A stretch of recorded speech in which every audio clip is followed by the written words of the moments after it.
Nous avons un mois que nous allons passer ensemble, 2 séances pratiques par semaine et beaucoup d'exercices pratiques que vous allez faire tout au long de la formation.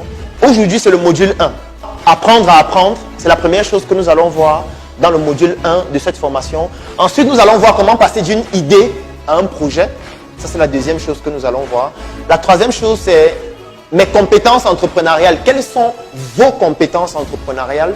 C'est une chose que nous allons voir aussi. Et nous allons terminer par comment transformer mes idées en opportunités. La prise de parole en public, la confiance en soi et la reprogrammation mentale. Donc, c'est ce qu'on va voir aujourd'hui. Donc, voilà le sommaire. Prise de parole en public. Donc, il y aura beaucoup d'exercices pratiques qu'on va faire, bien évidemment. Ensuite, on va parler de la confiance en soi et on va terminer par la reprogrammation mentale. Ça, c'est concernant les modules d'aujourd'hui. Mais on va d'abord faire les exercices d'hier. Et qu'on ne peut pas commencer aujourd'hui sans corriger ce qu'on a vu hier. C'est le module 3. Le module 3, nous allons voir principalement 4 choses. On va voir mon problème, ma solution, mon équipe, mon marché et mes moyens de communication. Donc, on va entrer en profondeur sur l'équation entrepreneuriale qu'on a vue le jour 1. Donc, aujourd'hui, on va entrer en profondeur sur chacun des éléments. Ça, c'est la première chose qu'on va voir aujourd'hui. La deuxième chose qu'on va voir, c'est l'intelligence financière. Donc, on va essayer de voir des notions comme les actifs, comme les passifs, comme les investissements. Qu'est-ce que ça signifie et comment est-ce qu'on peut appliquer ça à son projet. Ça, c'est la deuxième chose qu'on va voir. La troisième chose qu'on va voir, c'est comment fixer les prix de ses prestations ou de ses produits. Ça, c'est un élément extrêmement important. Donc, on va voir ça avec ce qu'on appelle le seuil de rentabilité. Et on va terminer par comment exploiter au mieux mon temps et mon espace de travail. Donc, voilà les 4 points que nous allons voir principalement aujourd'hui. Alors, on va commencer aujourd'hui avec le module 4. Le module 4, c'est 2 choses principalement qu'on va voir. Le marketing et les techniques de vente. Donc, à la fois le marketing opérationnel, stratégique et le marketing digital aussi. Donc, pour le module 5, on a 3 choses principales que nous allons voir. La première chose, c'est le plan d'affaires.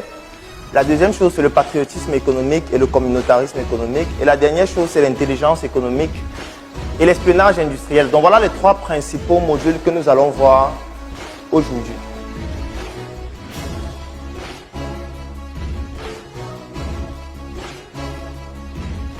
Aujourd'hui, ce qu'on devait voir, c'est respecter les règles et réglementations.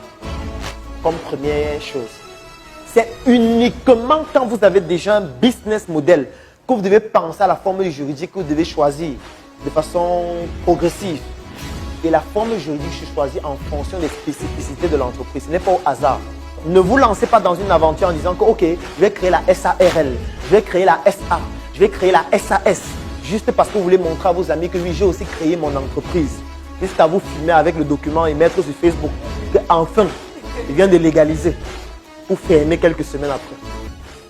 Le module 7 au sommet, nous avons 3 points principalement. Le premier point, c'est la création de mes plateformes en ligne. Donc, je tiens à préciser qu'aujourd'hui, on va principalement parler d'Internet, comment ça se passe en ligne. Alors, ensuite, on va voir les applications à utiliser lorsqu'on veut communiquer sur ces plateformes en ligne. Et enfin, on va faire le marketing. On va voir le marketing sur WhatsApp.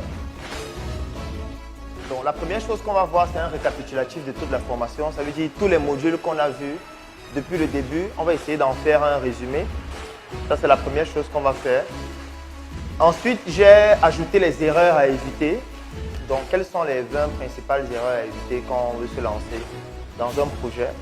On va voir ça en deuxième point. Ensuite, on va voir quelques opportunités d'affaires, notamment en termes d'investissement ou en termes d'entrepreneuriat purement. Quelques opportunités d'affaires qui pourraient être intéressantes.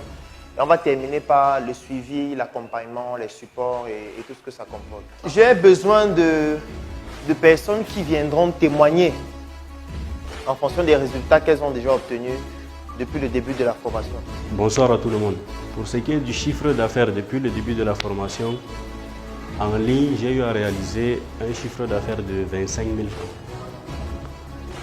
Et en présentiel, j'ai réalisé un chiffre d'affaires de 35 000. Pour les prospects, j'ai eu à avoir 40 prospects. Bon, j'ai noté quelque part, mais en tout c'était 40. Et nombre de clients, aujourd'hui j'ai 6 clients sur 40 prospects. Et En termes de partenaires, pas encore. Depuis la publication de mon projet sur Startup Academy, j'ai réalisé un chiffre d'affaires de 60 000 francs. Et j'ai eu à peu près 20 prospects. Bon, j'ai eu, si on veut compter les 20 prospects. Le nombre de clients, j'en ai eu 6. Et j'ai 7 personnes qui proposent je ne sais pas si on va appeler ça partenaire, qui proposent de travailler avec moi. Et mon projet, c'était samedi, j'ai eu 7 prospects. J'ai eu un chiffre d'affaires de 52 000. J'ai eu 7 prospects et 4 clients. Depuis qu'on a publié mon projet, comme chiffre que j'ai réalisé autour de 40 000. Mais ce que j'ai comptabilisé, c'est 35 000, parce que je n'ai pas pris tout. Les prospects, c'est plus de 50. C'est plus de 50. Le nombre de clients que j'ai effectivement réalisé le chiffre, j'ai comptabilisé tout à l'heure, j'avais 8 clients. Mais ils sont plus que ça, puisque je n'ai pas pris tout. Et les partenaires, pas vraiment partenaires en tant que tel. Bon, depuis le début de la formation, j'ai eu un chiffre d'affaires de 845 000. Environ 300 prospects et nombre de clients, 80 clients. Partenaires, pas de partenaires. Alors, bonsoir à tous. Depuis du moins quand j'ai publié mon projet en ligne, j'ai eu, je vais commencer par les prospects. J'ai eu, je crois, 12 prospects, 3 personnes qui qui ont payé de l'argent, c'est-à-dire 3 clients. Et les 3 personnes m'ont payé 35 000 francs. Et comme partenaire d'affaires, j'ai eu une personne qui proposait qu'on travaille ensemble, mais en réalité, ce qu'il me proposait n'allait pas m'aider en fait. Donc je vais dire 0 partenaire. Bonsoir. Oui, depuis le début de la formation, j'ai totalisé un chiffre d'affaires de 70 000. Mais depuis la publication de mon projet, j'ai eu plus de 32 prospects et 12 clients. Je suis encore en négociation avec elles.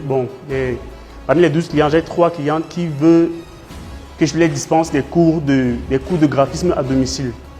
Donc les 3, moi je les taxe les coûts de formation à domicile pour 2 mois à 60 000.